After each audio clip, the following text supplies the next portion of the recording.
Buenas noches amigos, bienvenidos. Esto es JN Noticias, mi nombre es Ismael Soto y es jueves 6 de junio del año 2019.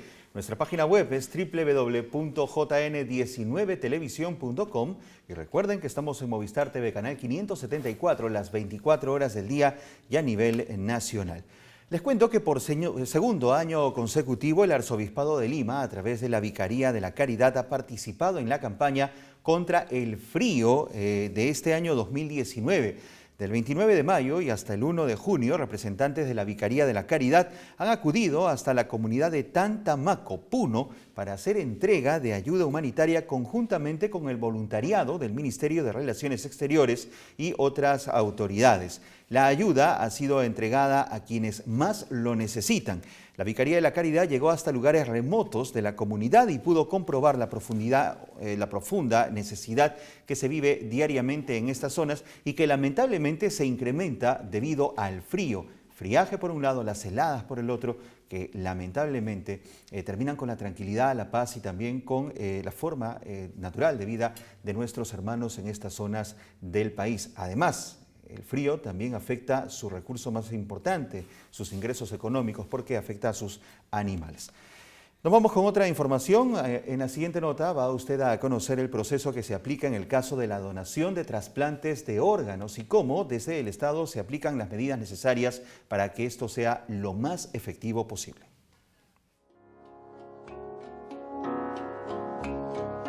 Nos encargamos en esta dirección de toda la labor de coordinación, supervisión, control de todos los procesos de donación y trasplante en el país, de todos los sectores. Nosotros vemos todo ese proceso desde mucho antes, desde la educación de los niños, porque tenemos que crear personas que vayan a ser donantes a futuro, hasta que el momento que hace la donación, el trasplante en sí y el seguimiento post-trasplante. Los procesos de donación y trasplante están supervisados, controlados y son realizados de forma transparente.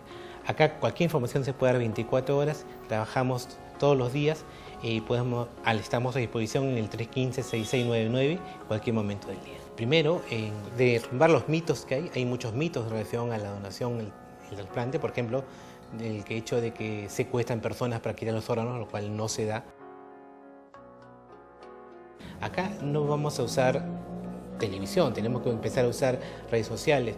La gente no ve ni siquiera cable, ve streaming, pero en provincia es diferente, por ejemplo. En provincia todavía se ve el cable con el cintillo que sale de la noticia local. Entonces tenemos que adecuar el mensaje a cada lugar del país. Pero acá empezamos con redes sociales básicamente y trabajemos en una forma innovadora de impacto. Hemos hecho hace poco una muestra interactiva sobre la donación de órganos de Miraflores, que vamos a hacerlo itinerante en el país. Vamos a hacer una campaña intriga con otro tema de donación, hacer que la gente se involucre en el tema y que lo vea diferente. No es el clásico volante, no es el clásica noticia de ese tipo. Siempre estaba interesado en poder salvar vidas, poder ayudar a otras personas. En otra información, el Ministerio de Energía y Minas se ha propuesto dotar de electricidad a todo el país. En la actualidad, 500.000 viviendas ubicadas en su mayoría en las zonas rurales del Perú aún carecen de este básico servicio de energía eléctrica. El objetivo, según ha informado el gerente de Cambio Climático y líder temático en energía de Practical Action, Ivo Salazar, es lograr la electrificación de cada una de las viviendas y servicios sociales del país y garantizar que éstas se mantengan más allá del año 2030. En este plan de electrificación que se ha iniciado el pasado año 2010, trabaja en un modelo de gestión que integra el Ministerio de Economía, de Energía y Minas como principal implementador de las empresas públicas de carácter privado de distribución eléctrica como propietarios y también como administradores de los sistemas fotovoltaicos. Entonces el Perú contará con electricidad en todo el territorio, sin ninguna excepción, en el año 2030. Este es como un propósito a largo plazo para cumplir con este importante objetivo. Y la Corte Superior de Justicia de la Libertad ha admitido a trámite la acción de amparo presentada por Daniel Salaverry, luego de que la Comisión de Ética aprobara el informe final que recomienda su suspensión durante 120 días. De acuerdo con el documento, este fue presentado en contra de los miembros del grupo de trabajo, así como a la presidenta, la parlamentaria de Peruanos por el Cambio, Janet Sánchez. También están incluidos el procurador público a cargo de los asuntos judiciales del Congreso y el secretario de la Comisión de Ética. El órgano judicial determinó que se notifique a los demandados para que en un plazo de 5 días contesten a la demanda en el modo y forma de ley. La sanción se aprobó por unanimidad con los votos de los congresistas Úrsula Letona, Freddy Sarmiento, Milagros Salazar y Mauricio Mulder. Es así que esta será llevada a debatirse en el Pleno del Congreso, que decidirá el futuro del actual presidente del Parlamento Nacional. Hay que recordar que en su defensa, el presidente del Congreso, Daniel Salaverry, ha expresado que el informe emitido no tiene sustento político y lo tildó de venganza de corte político.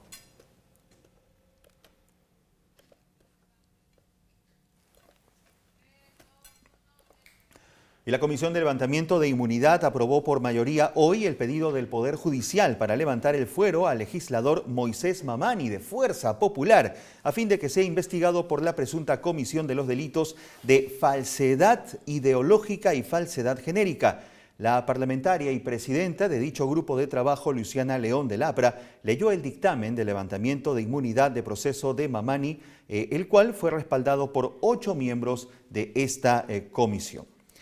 Y en otra noticia, la tierra sigue temblando en algunas zonas de nuestro país. Se han reportado 2 movimientos telúricos en la Sierra de Ancash y uno en Comas. La información la ha presentado el Instituto Geofísico del Perú. Se trata de 2 sismos de regular magnitud que se registraron anoche y esta madrugada en Ancash, según el IGP. El primero de ellos se registró a las 11:25 de la noche. La magnitud del movimiento sísmico alcanzó 4 grados con una profundidad de 17 kilómetros, lo cual hace que este movimiento telúrico sea sensible, ya que no tiene mucha profundidad.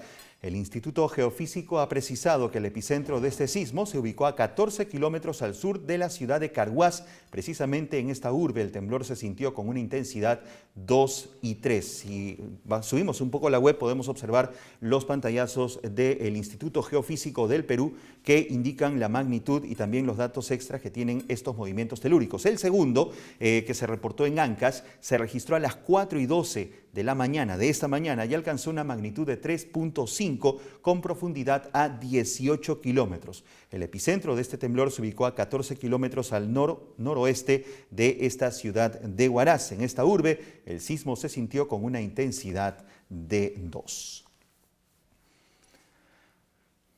Los temblores tienen una finalidad, hacer que todos estemos prevenidos ante una gran eventualidad. Recuerden, amigos, que estamos en una zona sísmica y que en cualquier momento se puede registrar un movimiento telúrico de gran intensidad y ante ello corresponde estar debidamente preparados. Hacemos una pausa y volvemos.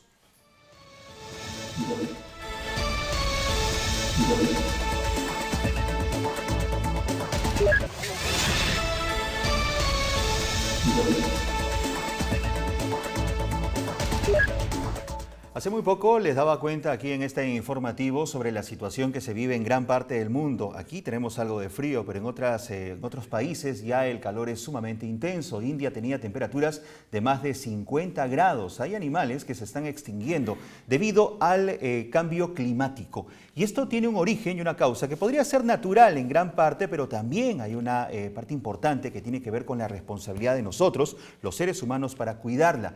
Pero acá hay un punto que también es imprescindible. Es asumir el cuidado de nuestro planeta, del medio ambiente, como algo más personal, algo más propio, como una obligación o un compromiso de alguna manera. Así como lo dice el Papa Francisco, cuidar la casa común. Para hablar sobre este tema estamos con Luis Breña del Centro Bíblico San Pablo, porque ellos tienen una propuesta interesante, un curso bíblico virtual precisamente para el cuidado de la casa común. ¿Cómo estás, Luis? Bienvenido. Encantado de estar aquí y comunicarles este inicio de curso. Es un curso virtual de 2 meses sobre Casa Común, que es un curso de Biblia y ecología, ¿no? Como la Sagrada Escritura y también las enseñanzas del Papa Francisco a partir de su encíclica Laudato Si, nos van dando orientaciones especialmente para los cristianos, claro, ¿no? De cómo debemos asumir este compromiso que lo tenemos desde los relatos de la creación, ¿no? Cuando Dios crea al hombre a su imagen y semejanza, ¿no? Y el hombre se convierte en un administrador de esta casa común. A ver, Enfrentamos ya los efectos del cambio climático. Aquí en nuestro país hace 2 años tuvimos el fenómeno El Niño y esto también está ligado a los cambios que hay en nuestro medio ambiente. Es decir, ya lo hemos sentido en carne propia. Sabemos qué hacer, sabemos que no debemos usar bolsas que no se reciclen, que debemos reciclar, que debemos evitar tirar cosas al suelo, desgastar el agua, malgastar los recursos en general.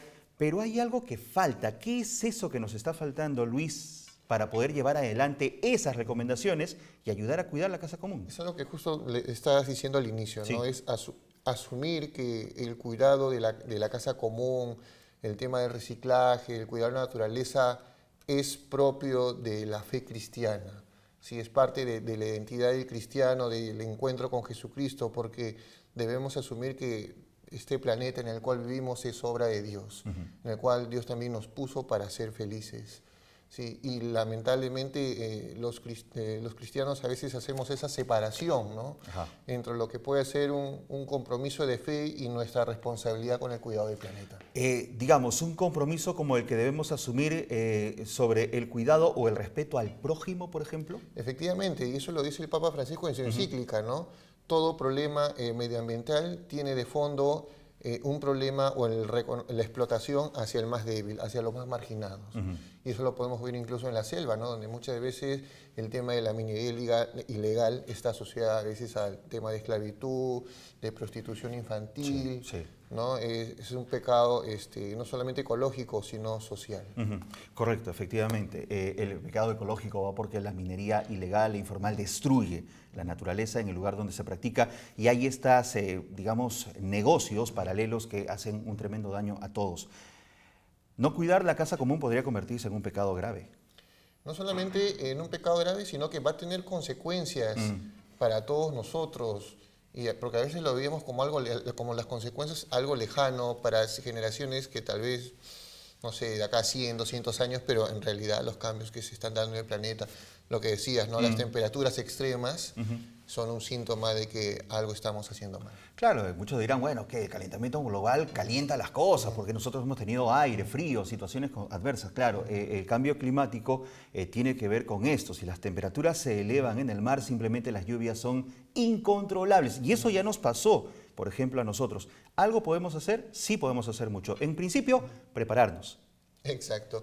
Y a lo que apunta este curso primero es a tomar conciencia, ¿no? Partir de que no solamente es un tema, no es una moda pasajera, ¿no? Es un compromiso que debemos asumirlo y para eso hay ciertas pautas, ¿no? Tenemos en el curso la presentación, cada tema, son 8 temas, 2 meses que empiezan ahora en quincena de junio, en donde está dividida una presentación de la realidad, de la problemática, cómo a la luz del magisterio también se ilumina esta realidad y una reflexión bíblica, ¿no? Que es lo que nos aporta la Sagrada Escritura acerca de la creación. Es cierto, las Sagradas Escrituras ya nos hablaban de todo esto mucho tiempo antes. Lo que pasa es que no lo hemos comprendido. Claro, o a veces lo que sucede es que restringimos el uso de la Escritura a veces a un uso litúrgico, pero nos olvidamos que, por ejemplo, muchos salmos cantan la gloria de la creación, el cuidado que tiene Dios con todas sus criaturas. Correcto. Y el mundo. Y que el nos mundo, alberga, ¿no? sin duda. Entonces es volver a mirar la Biblia con esos ojos de fe, con esos ojos de ver a un Dios como un Padre que cuida de toda la creación, no solamente el ser humano. ¿Y cuál es la metodología que se va a aplicar durante este curso virtual para que todo ello lo podamos comprender? Nuestro curso virtual, como siempre, vamos a tener una tutoría, un acompañamiento semana a semana. Van a tener también 2 docentes para cada tema, ¿no? Contamos con el docente Juan Ponce Alcántara, que va a hacer la reflexión de la realidad y a la luz del magisterio ver cada tema, ¿no? Y también vamos a contar con un hermano paulino, Javier Gómez, que nos también va a acompañar en esta reflexión bíblica. Ambos sí tienen mucha experiencia que aportar.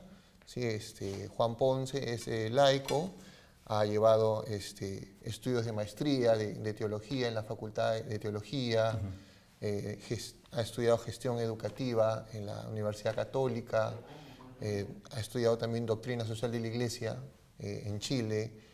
El hermano Javier también es experto, ha estudiado comunicación en Venezuela y también Sagrada Escritura. Entonces, el punto de este curso es que los alumnos van a estar acompañados, ¿no? Desde los docentes virtuales, la tutoría virtual, semana a semana se van a ir colgando los materiales y lo más importante es que van a tener acceso las 24 horas del día. Claro, ¿no? a la información que Exacto, va a estar en video. a la información. Disponible en este caso para los que estén participando Exacto, en este curso. y este curso es para todos. Para ¿no? todos. Todos son invitados. Exacto, religiosos, catequistas, laicos que quieran conocer un poco más esta reflexión que se da acerca de la naturaleza y la ecología desde lo que nos dice el Papa, todos están invitados. ¿Por qué para nosotros los seres humanos no es tan importante lo que sería, digamos, para un ser extraterrestre, el decir, pero qué obvio, ¿por qué no cuidan el lugar donde viven? Eso es incomprensible. Es incomprensible, pero yo creo que a veces nos hemos deshumanizado tanto y a veces creo que vemos la naturaleza simplemente como extraer recursos, ¿no? Para satisfacer nuestras necesidades y pensamos que son inagotables. Y lamentablemente no es así, está teniendo muchas repercusiones porque no tomamos conciencia del cuidado que se debe tener. ¿Qué tenemos que hacer? En principio, bueno, ya sabemos que a través del curso vamos a entender un poco cómo crear o tener esa conciencia. Ahora, esa conciencia no solo la debemos aplicar nosotros, tenemos que transmitirla, así como las buenas costumbres y los buenos hábitos se los transmitimos a los más cercanos o a los más pequeños. Aunque de esto, la verdad, debo decirles por experiencia propia, los más pequeños son unos maestros en el cuidado del medio ambiente, pero algo se les puede decir. Sí, siempre hay algo nuevo que aprender y ver, como decías, ¿no? El tema del reciclaje, de la no contaminación, desde muchos aspectos, ¿no? El mismo Estado a veces propone ciertas maneras de reciclar, de cuidarlo, pero siempre es importante la reflexión que hace la Iglesia, ¿no? Ver el tema de la ecología también desde un punto de vista cristiano, ¿no? La casa común. Claro, el punto de vista cristiano, que implica a todos, no solo católicos. Claro, efectivamente. Eso también es un punto, porque, ¿no? lo Hablamos de San Pablo. Obviamente, ¿no? Y lo interesante es que el Papa, cuando en la encíclica cita la Sagrada Escritura, mucho se fundamenta en la lectura de Génesis, ¿no? La creación del hombre, ¿no? Y cada vez que se refiere a Adán, pues se está llamando a la universalidad. Correcto. Todos somos hijos de Adán, no solamente los cristianos. Correcto, efectivamente. Muy bien, Luis, coméntanos un poco sobre, ya nos dijiste algo sobre las herramientas que se van a usar dentro de este curso, la metodología también, hay, me imagino, expositores o profesores que están ya bastante inmersos en el tema. La lectura de Laudato Si es fundamental para llevar este curso. Sí, obviamente les va a ayudar no solamente el curso, la encíclica, leerla, acompañar, ¿no? El curso con esta lectura de la encíclica, claro. Para que puedan realmente disfrutar y aprovechar al máximo. Okay. Hay un número telefónico para que ustedes tengan informes sobre este curso, es el 446-0017, 446-0017 y hay un teléfono que está en pantalla que es el WhatsApp. Sí, hay exacto, una comunicación virtual también. Exacto, también es el teléfono del Centro Bíblico San Pablo. Y si desean también información o por correo, pueden escribir a centrobiblico@sanpabloperú.com.pe para cualquier información. Las inscripciones se hacen por estos medios. Efectivamente, se les va a dar todo lo necesario para que puedan inscribirse. Claro, una inscripción que me imagino tiene una donación que hacer. Efectivamente, este curso de 2 meses, su costo es de 120 soles y están invitados absolutamente todos. Lo van a aprovechar. Correcto, Luis. Muchísimas gracias. Luis Breña desde el Centro Bíblico San Pablo con este nuevo curso virtual, bíblico virtual, que tiene que ver con el cuidado de la casa común. Hasta otro momento, Luis. Muchas gracias. Éxitos. Ya nos cuenta cómo les va, ¿eh? Vámonos con información internacional.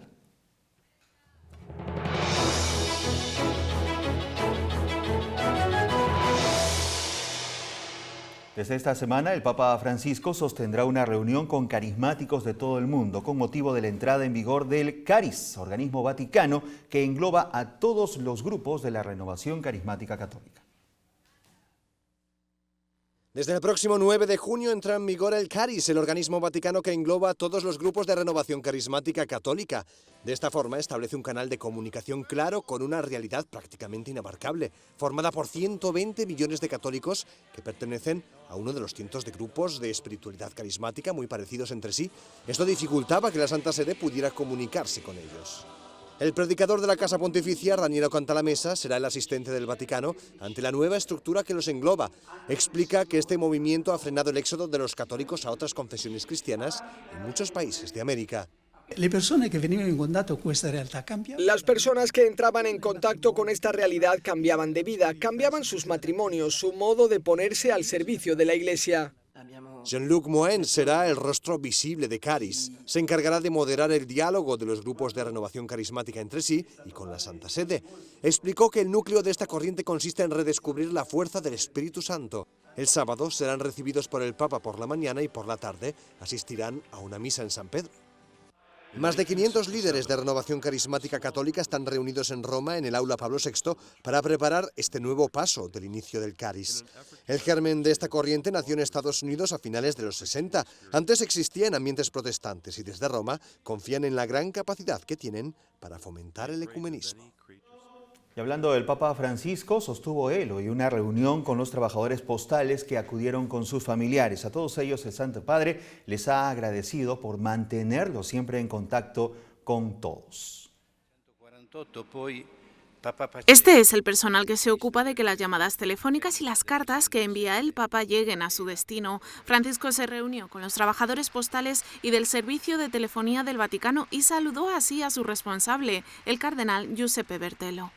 Los trabajadores acudieron a esta audiencia acompañados por sus familias. Francisco dio las gracias a los miembros de este servicio por la labor que realizan, que pone en contacto al Papa desde Roma con el resto del mundo. Inoltre, attraverso la vostra preziosa opera, ogni giorno numerose persone raggiungono il Papa ed egli, anche attraverso i suoi collaboratori, raggiunge tanta gente.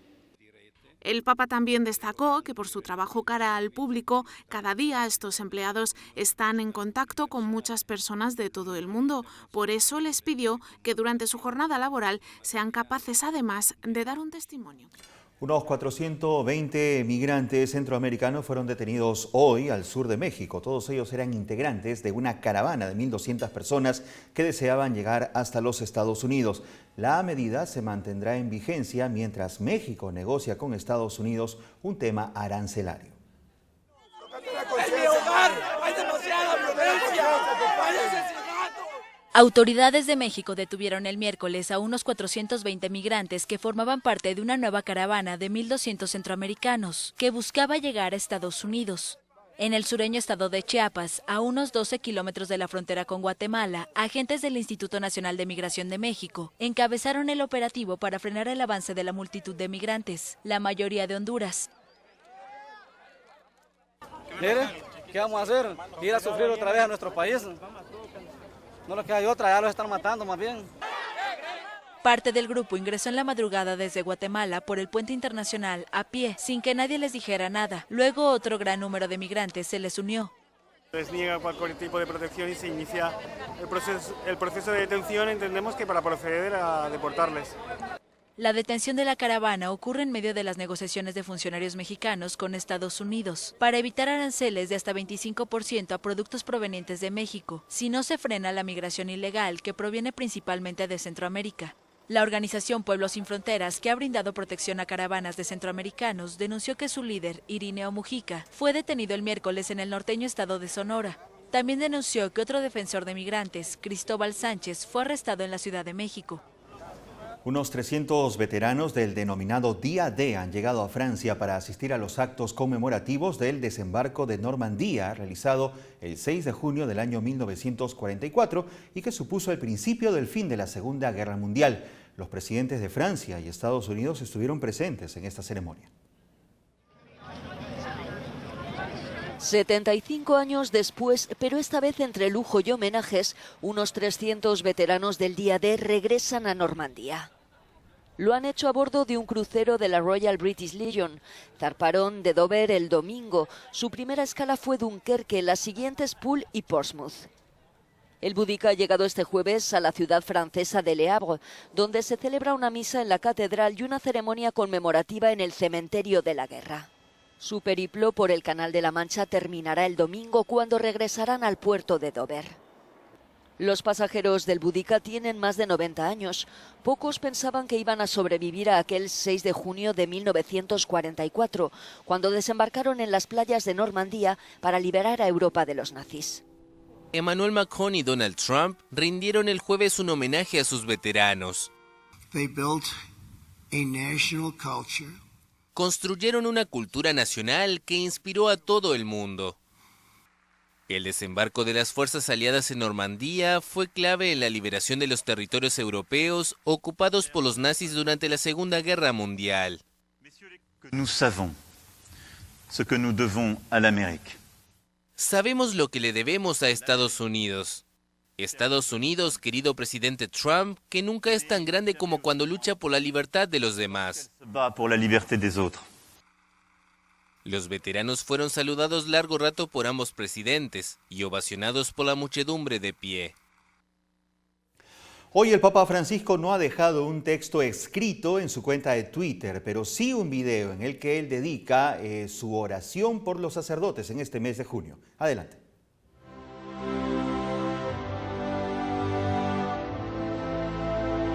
Quiero pedirles que dirijan su mirada a los sacerdotes que trabajan en nuestras comunidades. No todos son perfectos, pero muchos se la juegan hasta el final, ofreciéndose con humildad y alegría. Son sacerdotes cercanos, dispuestos a trabajar duro por todos. Demos gracias por su ejemplo y su testimonio. Recemos por los sacerdotes, para que con la sobriedad y la humildad de sus vidas se comprometan en una solidaridad activa, sobre todo hacia los más pobres. Bien amigos, no hay tiempo para más. Gracias por su preferencia. Sigan en JN19. Hasta mañana.